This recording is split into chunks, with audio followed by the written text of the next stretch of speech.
Assalamualaikum warahmatullahi wabarakatuh. Salam sejahtera, Om Swastiastu, Namo Buddhaya, salam kebajikan, Rahayu, salam korpu.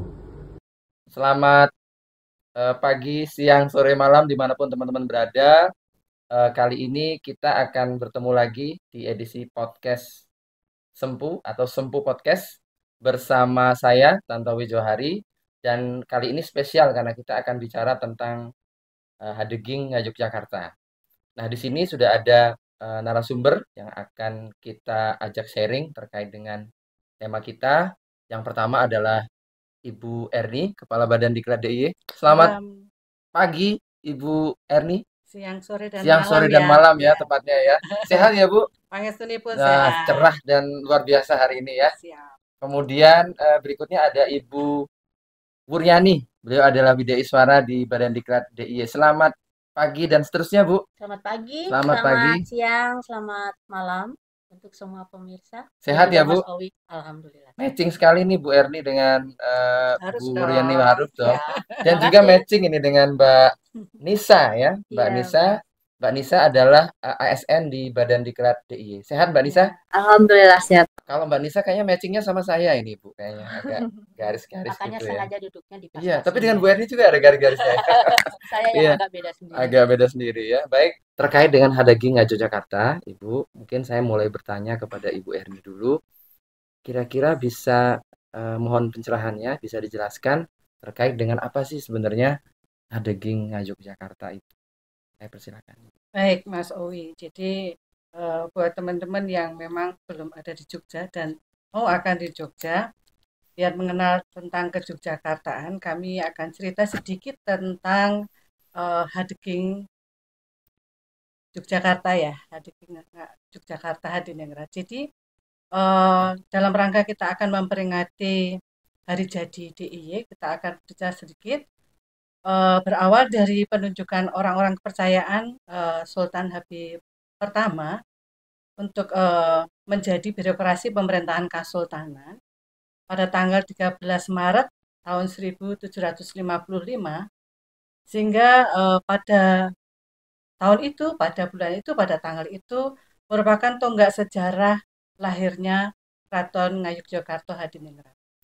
Meskipun pada saat itu memang belum ada istana, karena memang pada waktu itu sudah ada keraton tetapi ada berpindah, tetapi pada saat perpindahan itu kan istana belum dibangun kembali. Jadi itulah awal mula berdirinya Keraton Ngayogyakarta Hadiningrat. Kemudian pada tanggal itu juga lahirlah sebuah semangat membangun tatanan masyarakat dan negara kerajaan dengan konsep Ngayogyakarta, yaitu adalah negeri yang makmur dan tenteram. Di samping itu adanya sistem kepemimpinan yang visioner yang membangun dan menciptakan pemimpin-pemimpin yang berwawasan terhadap masyarakat. Pemimpin-pemimpin yang nantinya akan berorientasi pada kesejahteraan masyarakat. Jadi itu senyampang dengan pemerintahan kita saat ini, pemerintahan Daerah Istimewa Yogyakarta. Kita juga menciptakan pemimpin-pemimpin yang visioner yang tujuannya juga berorientasi pada kesejahteraan masyarakat. Nah, itu yang menjadi sejarah Hadeging Nagari ya, Hadeging Nagari Daerah Istimewa Yogyakarta. Ketika dulu diawali dengan beliau Sultan Habib I menunjuk orang-orang untuk menjadi birokrasi pemerintahan Kesultanan dengan sampai perjuangannya sampai saat ini dengan adanya Daerah Istimewa Yogyakarta. Dan pada tanggal 13 Maret ini ditetapkanlah menjadi hari jadinya Daerah Istimewa Yogyakarta. Wah, luar biasa ya Ibu Erni. Jadi kalau kita bicara Hadeging Yogyakarta, intinya usianya sudah ratusan ya, sudah ratusan tahun, dan spirit yang tadi Ibu sampaikan itu sangat juga linear dan mungkin menjadi spirit dari Badan Diklat DIY sendiri untuk bagaimana mencetak pemimpin-pemimpin yang visioner sebagaimana yang tadi Ibu Erni sampaikan. Dan tentu kita di sini kan punya Korpu ya Ibu Erni, dan terkait Korpu itu saya minta Ibu Wuryani untuk menjelaskan kira-kira bagaimana sih bicara Korpu itu dikaitkan dengan spirit yang tadi disampaikan oleh Ibu Erni. Saya persilakan. Oke, terima kasih Mas Owi. Jadi kalau kita berbicara tentang Korpu Korpu Pemda DIY itu memang sudah diatur di dalam Peraturan Gubernur Nomor 6 nomor 6 tahun 2022. Ini 2022. tentang corporate university. Hanya corporate university itu kan sebenarnya pembelajaran terintegrasi gitu ya. Sebuah proses pengembangan kompetensi yang terintegrasi. Itu istilah dari Korpu itu sendiri. Nah, kalau kita berbicara tentang Korpu, kemudian tadi tentang bagaimana spirit seperti yang disampaikan oleh Bu Kaban, itu sangat erat kaitannya gitu ya. Jadi Korpu itu sebenarnya lebih kepada bagaimana spirit untuk mengembangkan kompetensi gitu ya. Dan siapa yang mengembangkan kompetensi ya setiap pegawai yang ada di Pemda DIY ini. Gitu. Jadi kalau kita berbicara tentang pengembangan kompetensi itu pasti yang diingat adalah organisasinya BKD dan Badan Diklat. Badan Diklat. Gitu, ya. Kemudian berkembang ada satu lagi organisasi yang kemudian terlibat di dalamnya yaitu Biro Organisasi. Ini adalah 3 pilar. Kalau dulu selalu dibicarakan yang namanya pengembangan kompetensi itu yang menangani 3 instansi. Nah, tapi kemudian dengan semangat Korpu ini sebenarnya yang namanya pengembangan kompetensi itu tidak hanya menjadi tanggung jawab dari Tiga yang tadi. yang tadi saya sebutkan. Semua organisasi pemerintah daerah mempunyai tanggung jawab yang sama. Kenapa harus seperti itu? Karena dengan Korpu ini diarahkan semua pengembangan kompetensi yang dilakukan untuk mewujudkan visi dan misi dari daerah istimewa Yogyakarta. Nah, ini kesempatan nih ketika kita memperingati hari jadi gitu ya. Tentu dengan keberadaan Korpu ini setiap tahun kita akan semakin mengarah kepada bagaimana mewujudkan visi dan misi dari daerah istimewa Yogyakarta. Baik, terima kasih Bu Riani. Jadi tadi disampaikan bahwa dari awal Ibu Erni menyampaikan spiritnya tadi bagaimana mencetak pemimpin yang visioner, tentu melalui sebuah pelatihan salah satunya, dan pelatihan terintegrasi itu punya mekanisme sistem yang namanya corporate university begitu, yang namanya itu bukan hanya pelatihan punya sekarang. pelatihan ya, tetapi Jadi pengembangan kompetensi. oh, Pelatihan apa itu hanya saja? salah satu cara gitu. Ya, pelatihan itu bisa ada pelatihan klasikal, ada pelatihan non klasikal. Kemudian ada sekarang ada yang baru tren, coaching dan mentoring.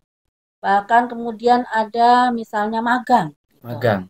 Ada juga pertukaran pegawai. Gitu. Misalnya pegawai Badan Diklat supaya dia tahu tentang keuangan lebih mantap dikirim ke Badan Keuangan misalnya untuk belajar tentang itu. Atau yang mau belajar perencanaan ke Bapeda ya, gitu ya. Betul.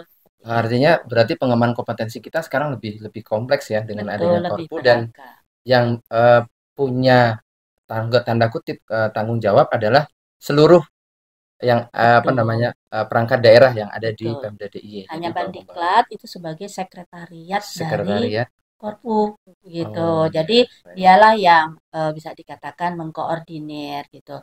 Nanti OPD yang lain kalau misalnya dia menyelenggarakan kegiatan pengembangan kompetensi. Jadi bukan pelatihan gitu ya. Kegiatan pengembangan kompetensi, maka alangkah baiknya kemudian akan semuanya tercatat ke depan gitu. Ke depan setiap kegiatan pengembangan kompetensi ini akan tercatat di Badan Kepegawaian Daerah. Nah, kalau kemudian data itu terkumpul menjadi semacam manajemen talent, sekali klik Badan Kepegawaian Daerah akan tahu, oh di Dinas Pertanian ini ada orang yang sudah memahami tentang A, B, C, D, E, F, G gitu ya. Berarti database-nya nanti bisa lengkap ya untuk pengembangan kompetensi. Wah, baik, terima kasih Bu Riani dan Ibu Erni tadi. Kemudian ini kita perlu mendengarkan nih pendapat ASN muda, ini Mbak Nisa, terkait dengan spirit dari HDGI Ngaju Jakarta ini. Kalau menurut pandangan Mbak Nisa seperti apa? Silakan. Spirit semangat ya HDGI Ngaju Jakarta. Mungkin kita kembali ke belakang sedikit ya Mas Owi tentang sejarah dan kebudayaan Jakarta. Jadi kan kita tahu sendiri kalau Yogyakarta itu kan kaya dengan budaya, Dan juga telah dijelaskan oleh Bu Erni dengan sejarahnya yang sangat panjang dan tetap bertahan dengan kebudayaan tersebut sampai dengan sekarang. Berarti negara Jakarta itu berhasil mempertahankan budayanya dengan tetap beradaptasi di era yang modern sekarang ini. Nah, kalau untuk ASN Muda, bagaimana untuk perspektifnya ya untuk Hadeking Nagari Jakarta? Mungkin kita di tempat kerja kita tetap melaksanakan pekerjaan kita sesuai tugas dan fungsi kita masing-masing dengan membawa budaya Jawa di tempat kerja. Misal kita tetap menjunjung unggah-ungguh dalam berkomunikasi, menjunjung unggah-ungguh dalam bertutur sapa. Mungkin kami dari ASN Muda itu akan sama-sama saling mengingatkan gitu, saling semangat untuk tetap melestarikan budaya Jawa, mau di dalam lingkungan kantor maupun di luar kantor. Baik, terima kasih Mbak Nisa. Jadi luar biasa juga tadi Mbak Nisa menyampaikan artinya spirit. Kalau kita bicara Hadeking Yogyakarta, tadi Ibu Erni sudah sampaikan sejarahnya sangat panjang. Itu tanda bahwa memang Keraton Nagari Yogyakarta punya kemampuan untuk adaptasi yang panjang ya. Jadi ingat film The Last Samurai ya. Jadi bagaimana negara Jepang itu bisa maju itu tapi tetap tidak meninggalkan budayanya. Dalam konteks kita di DIY tentu unggah-ungguh sopan santun itu menjadi justru kekuatan atau mungkin kita sebut sekarang sebagai keistimewaan kita yang membedakan kita dengan daerah-daerah yang lain. Kemudian tadi kita bicara tentang spirit. Nah, mungkin saya kembali lagi ini ke Ibu Erni, Ibu Kaban terkait dengan tadi kan disampaikan adaptif, kemudian disampaikan juga corporate university terkait pengembangan kompetensi ya. Dan tentu kita di Badan Diklat kan tupoksinya melatih ASN. Nah, kira-kira program atau jenis pengembangan kompetensi apa saja nih yang selama ini sudah dilaksanakan oleh Badan Diklat dan mungkin bisa terus kita perkuat Ibu. Baik Mas Owi, jadi kalau terkait dengan TUSI, Badan Diklat itu mempunyai tupoksi itu yang kaitannya dengan Hadiknya adalah menciptakan pemimpin-pemimpin yang revolusioner. Jadi kita ada Diklat terkait PKN, kemudian Diklat PKA itu kepemimpinan administrator, kemudian PKP, kemudian yang embrio adalah ada Latsar ya. Latsar, nah, ya. Dari Diklat itu kan kurikulumnya sudah standar ya, sudah bagus. Tapi ke depan keinginan kami dengan adanya start dari spirit ini ya, hari jadi ini, ke depannya kita dari sisi Badan Diklat itu ingin mengembangkan tidak hanya sesuai dengan kurikulum, tapi bagaimana juga kita bisa mengenalkan ke Yogyakarta. Jadi ada satu materi yang nanti mesti harus diberikan kepada teman-teman yang ikut Diklat. Karena yang ikut Diklat tidak hanya dari daerah istimewa Yogyakarta, tetapi dari seluruh Indonesia. Harapannya semuanya nanti akan ada di Yogyakarta. Jadi kita harus siap mengenalkan bagaimana Yogyakarta itu adalah istimewa. Badan Diklat harus bisa menunjukkan ciri khas ke-Yogyakartaannya. Baik dari sisi bangunannya nantinya ke depannya. Ini cita-citanya cukup tinggi ya. Sama Buri juga kita idealis ya. Kita diskusi bahwa kita adalah orang-orang idealis untuk menciptakan bagaimana Badan Diklat itu nanti menjadi sesuatu yang luar biasa. Kita tersingkir di badan di sini ya, di Gunung Sempu. Di Gunung Sempu. Gunung Sempu itu adalah gunung tertinggi. Bukan gunung ya, tetapi adalah area tertinggi di daerah Sempu. Jadi nanti kita bagaimana kita ingin menciptakan sesuatu yang berbeda dari kondisi saat ini. Itu yang nanti kita akan kenalkan kepada teman-teman yang ikut pendidikan manajerial. Kemudian yang terkait dengan bagaimana kita semakin memperdalam keistimewaan juga, kita ada pelatihan yang namanya internalisasi keistimewaan. Jadi teman-teman nanti baik yang baru, terutama yang baru, kemudian yang mutasi dari daerah lain, itu menjadi sasaran utama. Meskipun juga dari eselon 3, eselon 4-nya juga, jadi itu juga harus kita kenalkan. Kenapa seperti itu? Karena bagaimanapun juga keistimewaan itu adalah milik kita. Kalau kita tidak memahami terkait dengan hal itu, malah justru orang lain kita akan malu. Jadi betul. Tetap kita harus ikutlah pelatihan-pelatihan itu baik itu secara formal maupun non formal. Artinya non formal itu nanti kita ada podcast, ada webinar, ada seminar. Itu bisa kita belajar secara mandiri. Jadi pengembangan kompetensinya kan tidak hanya klasikal tapi non klasikal nanti dengan belajar mandiri dengan adanya webinar seminar yang sudah seringkali ditayangkan di daerah istimewa Yogyakarta. Kemudian selain itu untuk mempererat kesatuan kebangsaan kita itu ada diklat yang namanya ideologi Pancasila, wawasan kebangsaan. Jangan sampai nanti kita terpecah-pecah ya. Kita harus berpedoman pada Pancasila. Jadi semuanya menjadi rukun, ayam dan tentrem seperti itu. Kemudian yang tidak ketinggalan lagi adalah pelatihan tentang tata naskah bahasa Jawa. Wah, ini Tata mantap. naskah bahasa Jawa itu sebenarnya kan menjadi ciri ya. Kalau kita ditanya dari daerah lain, ada nggak ciri-ciri bahasa di daerah? Ya kita punya. Dari sisi aksaranya juga kita Kita punya. punya. Sayangnya sampai saat ini kan aksara itu hampir terlupakan. Jadi Iya, Bu. nanti di Badan Diklat ini juga harusnya menjadi karena sumber ilmu pengetahuan di sini ya, khusus untuk ASN kita harus bisa memberikan nuansa bahwa ruang-ruang kita itu juga harus ada aksara Jawanya. Meskipun nanti ke depannya kita tidak hanya mengembangkan aksara Jawa, tetapi karena bahasa Inggris adalah bahasa internasional. Nah, harapannya nanti ada orang-orang asing itu bisa berkunjung ke sini. Jadi kita juga sudah menyantumkan di sini ada bahasa Inggrisnya, ada bahasa Indonesianya, ada bahasa Jawanya dengan aksara Jawanya. Itu harapan ke depan dengan spirit keistimewaan, spirit hari jadi di Istimewa Yogyakarta. Seperti itu, Mas. Wah, baik, ini luar biasa. Jadi ternyata kita di Badan Diklat tuh bisa berkontribusi sangat banyak ya, Bu, Ya. terkait dengan mengambil makna dari spirit Yogyakarta itu sendiri. Oke, Mas Owi, saya boleh menambahkan Oh, silakan, Bu. terkait dengan apa Silakan, yang Bu. dijelaskan oleh Bu Erni tadi. Nun Ya, saya Bu Ya, Erni, silakan. jadi silakan. eh, tadi Bu Erni menyampaikan ada pelatihan internalisasi keistimewaan. Tadi Bu Erni sudah menjelaskan ada pejabat eselon 3, eselon 4, bahkan eselon 2 gitu ya. Di mana mereka ini nantinya menerjemahkan nilai-nilai keistimewaan itu untuk kemudian dilaksanakan di dalam ketugasannya sehari-hari. Nah, kemudian ada lagi sasaran dari pelatihan internalisasi keistimewaan, yaitu para guru. Oh, para Para guru ya guru SMK dan SMA itu yang menjadi kewenangan dari di Pemda Pemda ya, Bu DIY ya. gitu ya. Kenapa mereka dipilih sebagai peserta? Karena mereka ini kan banyak bertemu dengan para peserta didik anak-anak gitu ya, anak-anak di tingkat SMA. SMA. Nah, diharapkan dengan mereka itu mengikuti pelatihan internalisasi keistimewaan, mereka kemudian kalau bagi gurunya sendiri adalah bagaimana menerapkan nilai keistimewaan itu di tempat kerjanya.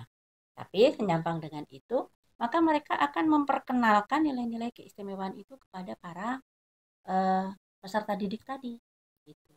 Dan satu hal yang menggembirakan bahwa nilai-nilai keistimewaan ini juga sudah diadopsi oleh pemerintah kabupaten kota di Pemda DIY ya. DIY. Wah, Sehingga mereka secara mandiri juga menyelenggarakan kegiatan pelatihan internalisasi keistimewaan. Jadi diharapkan nanti Pemda DIY bersama-sama dengan pemerintah kabupaten kotanya bisa menginternalisasikan nilai keistimewaan, kemudian mengimplementasikan nilai-nilai tersebut di dalam petugasannya masing-masing. Termasuk juga kepada para tadi sampai ke generasi muda. Gitu. wah, baik. Ya, kemudian sedikit lagi Ya. terkait dengan tata naskah apa tadi Bu? Pelatihan tata naskah Jawa. Jawa. Betul ya? Jawa. Tata Tata naskah naskah Jawa. Jawa. Nah, ada satu hal yang menggembirakan, ada seorang widya iswara di Badan Diklat DIY ini yang secara khusus mencermati tentang itu. Oh, khusus Perlu disebut meneliti tentang namanya? itu ya, Bu? Boleh, Oh, boleh. boleh. Disebut namanya Boleh. ya. Sponsor biar Jadi, terkenal. Bu Eko Yayu Winarti Ningsih Bu Yayu. SKM MBD Oh, gitu ya. Itu beliau meneliti tentang bagaimana melestarikan budaya Budaya, dan tata naskah tata Jawa. naskah Jawa ya Bu. Ya, beliau meneliti beberapa kelas peserta PKP dan PKA gitu ya, dan juga pelatihan tentang internalisasi keistimewaan tadi.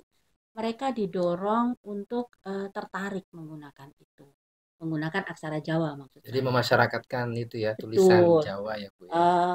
Kenapa gitu? Kata beliau, ya ini bahasa yang memang harus dilestarikan. Kenapa nanti jangan sampai seperti yang terjadi di Perancis katanya. Di Perancis itu bahasa istilahnya bahasa kromo inggilnya Perancis gitu ya. Katanya sudah dilupakan. Sudah dilupakan, Gitu. sudah hilang Dilupakan oleh masyarakatnya. Nah, masyarakat itu sendiri. itulah yang kemudian menggugah Bu Yayu, kita memanggilnya Bu Yayu itu, meneliti hal itu ya. Kemudian dari hasil penelitian itu ternyata untuk menulis aksara Jawa itu sekarang tidak terlalu sulit. Oh, Karena sudah sudah ada ada aplikasinya Wah, saya gitu. juga bisa ya jadi orang Lombok ini nulis Ya, bahasa Jawa ya Ini Bu. benar nggak kalau begitu ya namanya ya? Nah, itu.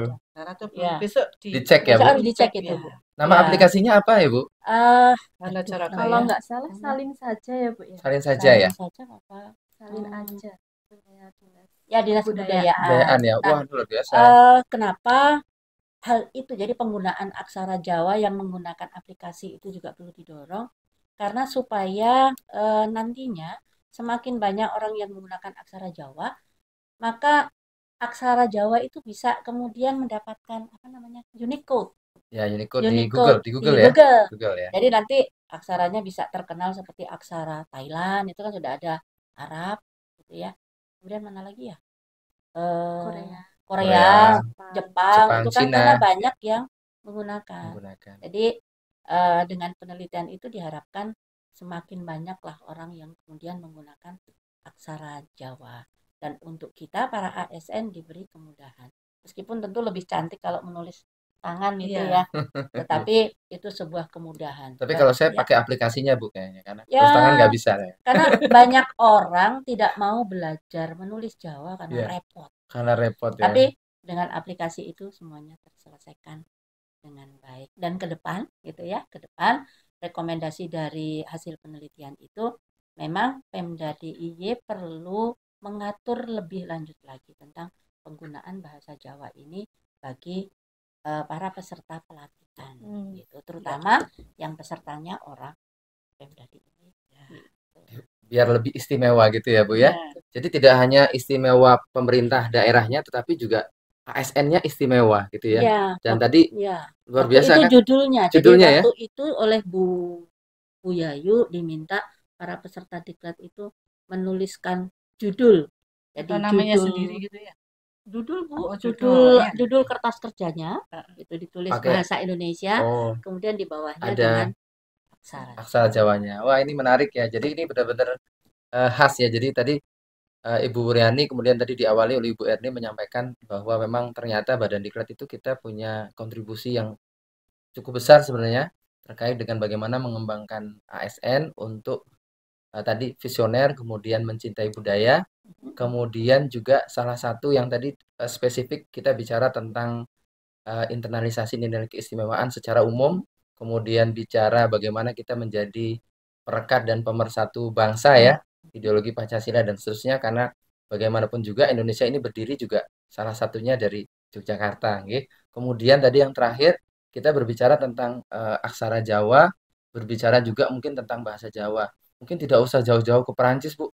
Ternyata di Indonesia itu beberapa suku tuh bahasa daerahnya sudah hilang. Betul. Ya, dan termasuk kalau kita nyanyi lagu yang sering dinyanyikan tentang lagu Papua itu. Monokime Yuma Noko Yamko Rambe Yamko itu ternyata setelah dicek Ibu itu tidak ditemukan itu dari suku mana bahasanya.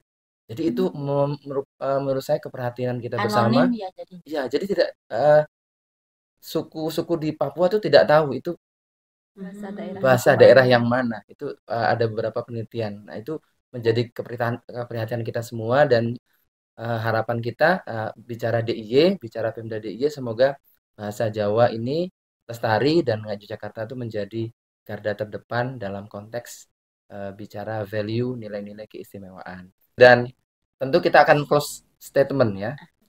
Dimulai dari Mbak close apa closing? Closing statement ya. Mbak Nisa nih sebagai ASN muda. Kira-kira kan kalau tadi kan kita bicara sejarah tadi Ibu Erni, bicara masa lalu, kemudian kita kaitkan dengan masa kini, dan tentu kita bicara dengan masa depan. Nah, kira-kira bagaimana sih harapan Mbak Nisa, terutama terkait Badan Diklat ini ke depan, kalau kita kaitkan dengan HDG Ngaju Jakarta? Silahkan Mbak Nisa. Mungkin dari sudut pandang ASN muda kembali lagi ya Mas Abi ya. Bagaimana peran Badan Diklat untuk melestarikan budaya Yogyakarta ke depannya. Kalau dari ASN muda, kembali lagi ke tadi, kita tetap melaksanakan tugas pokok dan fungsi sesuai dengan tanggung jawab kita. Dan mungkin kemudian kita juga bisa dengan berbagai macam kebudayaan Jawa yang ada, kita bisa melakukan inovasi. Apa nih yang bisa kita terapkan di Badan Diklat, misal metode pelaksanaan diklatnya seperti apa. Seperti tadi mungkin ada inovasi judul kertas kerjanya Judul kerja menggunakan ya, itu aksara bagus Jawa sekali. ya, Bu. Besok ditambah Mas ya. abstrak. Abstrak, Abstrak, wow.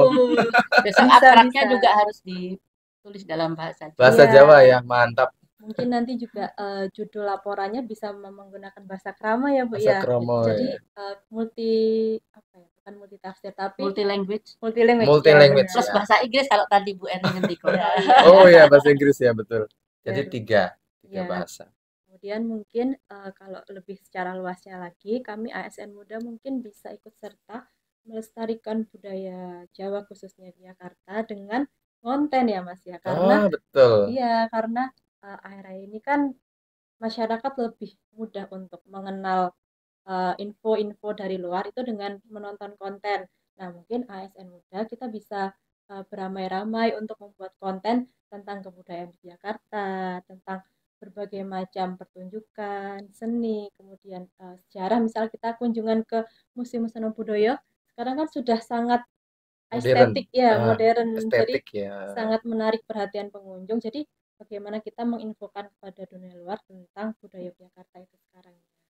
Jadi mungkin ASN Muda kita sama-sama untuk tetap bangga punya budaya Yogyakarta, budaya Jawa, dan jangan jangan putus asa, jangan tetap semangat untuk melestarikannya. Oke, baik. Kalau bahasa Jawanya apa, Bu? Uri-uri. Nguri-uri. Nguri-uri. Nguri-uri kabudayaan. Aduh, jadi saya salah. Mohon maaf. Nguri-uri. Uri-uri apa nguri-nguri? Nguri-uri. Nguri-uri. Oh ya. Jadi nguri-uri kabudayaan. Jadi tadi disampaikan anak muda itu kan apa namanya, duta juga ya, duta kebudayaan melalui konten. Nah, setelah ini mungkin nanti kita bisa buat konten ya, Mbak Nisa, konten apa gitu ya. Boleh, konten jalan-jalan Konten gitu ya, Mas? jalan-jalan ya, vacation jalan-jalan tentang budaya Jauh. DIY kan, misalnya Iya. bisa sumbu filosofi dan seterusnya, itu juga menarik menurut saya. Baik, terima kasih Mbak Nisa, luar biasa. Kemudian Ibu Priani sebagai Widya Suara, kira-kira ke depan ini dalam konteks Badan Diklat seperti apa, Bu? Oke, kalau kita kembali kepada apa yang kita ingin peringati gitu ya. Ingat. Hadeging Ngayogyakarta Hadiningrat. Saya aja orang Jawa kadang susah ngomongnya ya, Bu ya. Nah, kenapa sebuah negara didirikan? Kenapa sebuah pemerintah itu didirikan? Itu kan pada prinsipnya adalah untuk mengatur supaya keadaan itu menjadi lebih baik. Nah, ke depan tentunya keberadaan Badan Diklat ini juga tadi bisa mengikuti perkembangan apapun gitu yang terjadi di sekitar kita, terutama adalah meningkatnya tuntutan masyarakat terhadap pelayanan publik, di mana pelayanan publik ini kan yang menyelenggarakan ASN gitu. Dan kita Badan Diklat itu adalah tempat berlatihnya gitu ya, tempat ASN itu dikembangkan kompetensinya. Nah, kita bisa mengikuti perkembangan itu dengan spirit tadi, spirit ngadeging apa istilahnya? Spirit Hadeging Ngayogyakarta Hadiningrat yang tadi membuat penataan yang lebih baik supaya kehidupan masyarakat menjadi lebih baik, dan Badan Diklat harus berdiri di depan untuk membawa para ASN yang mendukung terwujudnya kondisi masyarakat yang lebih baik ini menjadi semakin baik. Saya kira itu. Baik, terima kasih Bu. Jadi Badan Diklat tentu akan melahirkan sosok-sosok pemimpin pelayan publik yang nanti endingnya adalah kesejahteraan. Kalau bahasa Jawanya Insya apa itu Bu? Eh, Loh Jinawi, ada Loh Allah. Oh, Jinawinya. gemah. Ah, Gemah apa, Bu? Loh, Cinawi. Gemah Ripah Loh Jinawi, Toto Titi Ini Tentrem Karto Karto Raharjo. Raharjo. Waduh, salah saya ngomongnya. Oke, terima kasih Bu Riani. Selanjutnya, monggo saya persilakan Ibu Erni closing statement untuk menutup apa ya, dalam arti podcast ini. Kemudian Ibu Erni menyampaikan kira-kira ke depan apa yang mungkin perlu kita kuatkan. Saya persilakan. Baik Mas Owi, jadi saya sangat tertarik ini tadi, sangat senang ketika anak muda, ASN muda tadi sudah mempunyai keinginan untuk bagaimana melestarikan budaya. Juga dari Bu Bos sebagai Widya Iswara itu jadi bagaimana nanti juga apa namanya keinginan sebagai apa namanya pengajar gitu ya, Mengajar. untuk bisa memberikan ilmu kepada pesertanya menjadi lebih baik lagi dengan apa mengenalkan budaya Jawanya tadi, menguatkan nilai-nilai keistimewaannya. Jadi, saya kira kalau dari sisi secara lembaga Badan Diklat ini ke depannya mau seperti apa sih? Spirit keistimewaan ini sangat luar biasa pada saat ini Mas Owi. Hari jadi tanggal 13 Maret ini di dalam angan-angan saya pribadi sebagai kepala badan di sini, saya ingin menciptakan sesuatu yang berbeda di Badan Diklat, warna yang berbeda. Jadi begitu nanti teman-teman masuk di Badan Diklat ini, di area Badan Diklat ini harus ada atmosfer Yogyakarta, Oh, iya. nampak Wah, sekali. Gitu ya. luar biasa. Sudah mulai terbayang ini Bu, imajinasi saya. Keren ya. Iya, keren. Harapannya itu wah nanti luar biasa gitu ya. Oke, oke. Jadi di puncak tertinggi di Sempu ini nanti akan bisa mampu memberikan warna, memberikan pencerahan kepada masyarakat sekitar, terutama juga karena kita selaku ASN pelayan publik itu juga nanti bisa memberikan motivasi kepada generasi muda ya. Lansar itu adalah generasi muda, generasi emas kita. Kemudian para pemimpin eselon 4, eselon 3, dan eselon 2 juga adalah pemimpin-pemimpin yang semestinya bisa membawa perubahan di OPD-nya masing-masing, di daerahnya masing-masing. Tapi jangan ketinggalan, warna Yogyakarta bisa diseringkan Diseringkan. kepada orang-orang di sekitarnya. Wah, Jadi mereka ke sini harus bisa, oh inilah Yogyakarta, besok saya mau datang lagi. Satu sisi belajar, satu belajar. sisi wisata ya. Wisata. Oh Nah, iya, betul, betul. wisata nanti juga akan meningkatkan Iya. perekonomian di daerah istimewa Yogyakarta. Harapannya seperti itu Mas Owi, jadi kedepannya kami luar biasa, Badan Diklat luar biasa. Terima kasih tadi Ibu Erni menyampaikan terkait dengan closing statement, begitu juga tadi Ibu Buryani dan Mbak Nisa yang menurut saya luar biasa. Semoga kita bisa benar-benar Pemda DIY ini sesuai dengan spiritnya ya, bisa kita bawa dalam Badan Diklat DIY sebagaimana yang tadi sudah disampaikan. Dan tentu karena ini spesial ya, Hadegi Yogyakarta, tidak sah kalau kita tidak mengucapkan selamat ya atas Hadegi Yogyakarta. Untuk itu saya persilahkan Ibu Kaban, Ibu Erni untuk mengucapkan selamat. Melalui Sempu Podcast ini, saya selaku Kepala Badan Diklat Daerah Istimewa Yogyakarta mengucapkan selamat hari jadi Daerah Istimewa Yogyakarta. Semoga DIY tetap inovatif, adaptif, melestarikan nilai-nilai budaya, dan menjadi inspirasi bagi kemajuan bangsa Indonesia. Wah, luar biasa. Tepuk tangan dulu. Pokoknya sekali lagi selamat Hadegi Yogyakarta. Semoga Yogyakarta lestari dan pokoknya semakin jaya Ya, di Amin. udara, di lautan, dan di daratan. amin. Semua untuk Indonesia. Baik, akhirnya sesi podcast ya, Sempu Podcast kita pada kali ini berakhir gitu, dan tentu harapan kita ini bukan yang terakhir ya bagi sesi podcast. Mudah-mudahan ke depan kita ada tema-tema lagi yang lainnya, yang menarik lainnya. Nah, demikian sesi podcast Sempu Podcast kita pada kali ini. Surprise bukan buat kita, dan kita tunggu lagi podcast-podcast berikutnya yang tentu semangat baru, lebih menarik, pokoknya semuanya serba baru dan membawa hal-hal yang baru juga buat kita semua. Dan saya selaku host nyuwun pamit dan mohon maaf jika ada hal-hal yang kurang berkenan. Saya akhiri, wassalamualaikum warahmatullahi wabarakatuh. Salam sejahtera, Om Swastiastu, Namo Buddhaya, salam kebajikan, Rahayu, dan salam Korpu. Nyuwun pamit. Tepuk tangan buat kita semua. Dadah. Dadah.